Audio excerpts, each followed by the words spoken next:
Peace, peace, peace, peace, peace. How y'all doing? This is Chocolate Amun Ra. I made a video earlier, right, about African slaves in Libya. Now, I got video because I did some more research. But I want y'all to understand something. Who's selling these people? How did they get to where they get? How you being taken from your home in Libya? And remember, everything what they say on these videos is not always true. Look at these people's faces. Obviously been told a story. Some of them have been tortured. You know why they probably was being tortured? Because they didn't want to be there. But let me ask you this question. If you in your home country, your military forces, your army, your navy, your marines, whatever kind of forces you have, how in the world they're allowing people to come in and take you out of your own nation? Just tell me. It don't make no sense. I'm going to show you a little video.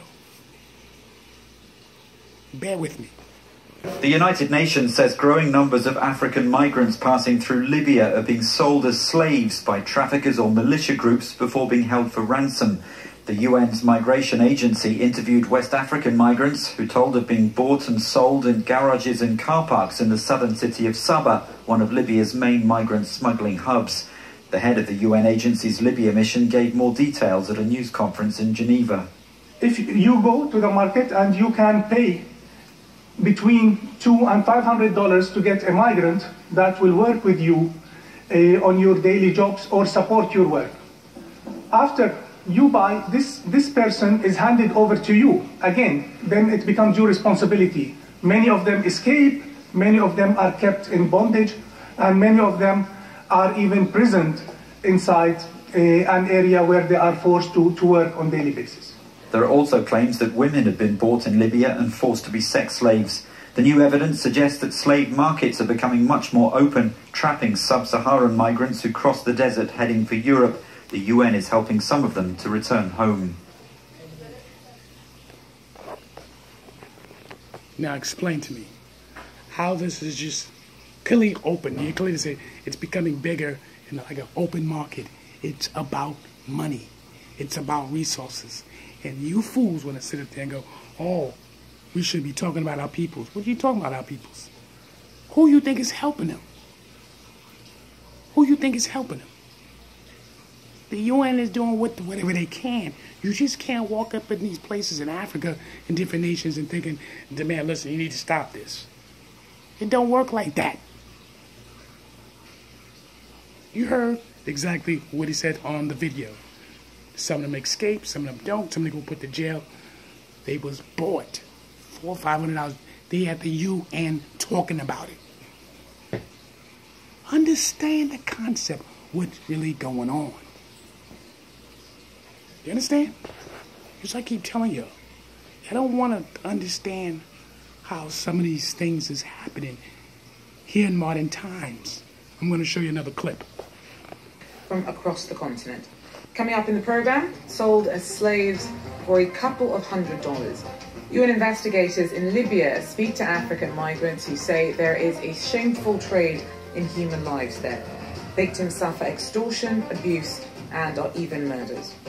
Also, as Gambia's new government tries to encourage some of the thousands of exiles who fled during the 2-decade-long rule of Yahya Jammeh to return, we meet one who has already done so.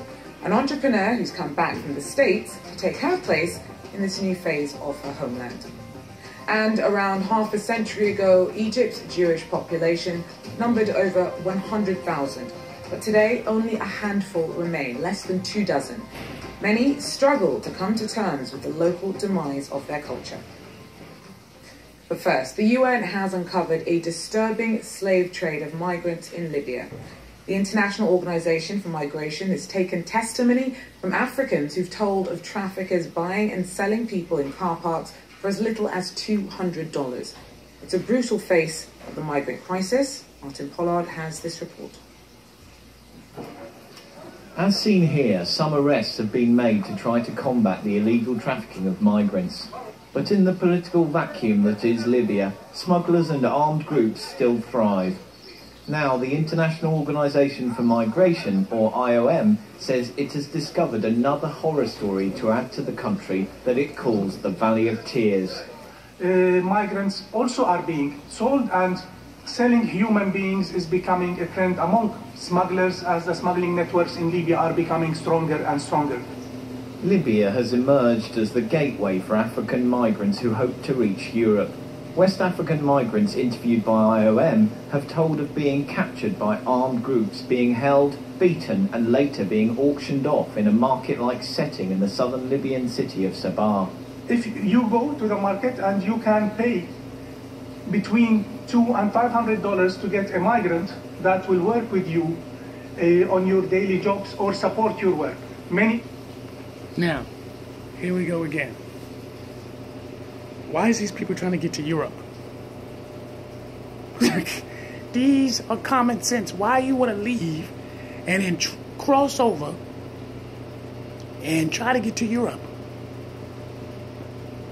What's really going on in Africa that we don't really know? They're not really telling us.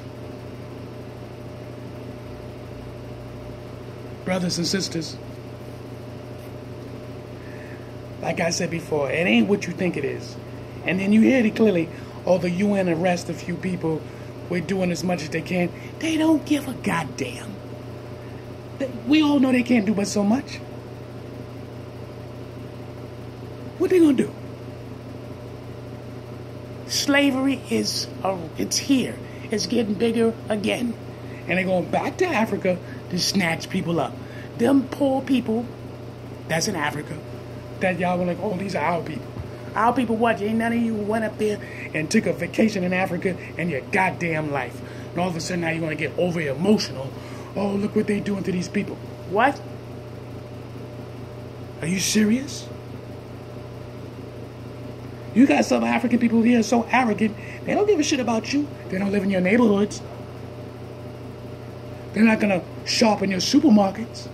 You ever notice that? All these African people that live here in the United States, where they at? Are they in your neighborhood? Huh? You see them shopping in your area? But they open up their little corner stores selling their watches and hats and so on and so forth. Huh? And when they do open these stores, are they hiring people in the neighborhood that's Black American? Use your common sense. Just because you dark-skinned doesn't make them your goddamn people. You understand that? Use your common sense. You're not using your common sense. Just because you dark-skinned in the melanin race, it doesn't mean your people. The Africans don't look at you like that. They don't look at you like that. When you say Africa, you're talking about the whole entire continent. But inside this whole continent, there's over 52 different nations that's up in there. Clearly. And you better know who is who. Why are these people going to Europe according to their words? Why are you making a risk of crossing over to try to get to Europe? Do your research. What they doing in Libya that people don't, they're trying to escape from where they live at?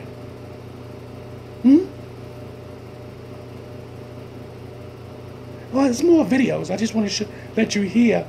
They being sold, they get captured being sold $400 to $500 per person. Period. So I ain't just make this thing up. This thing is real. All I got to say is this. You can post all you want, but when you post the pictures, make sure you know what you're doing. And make sure that you got actual facts.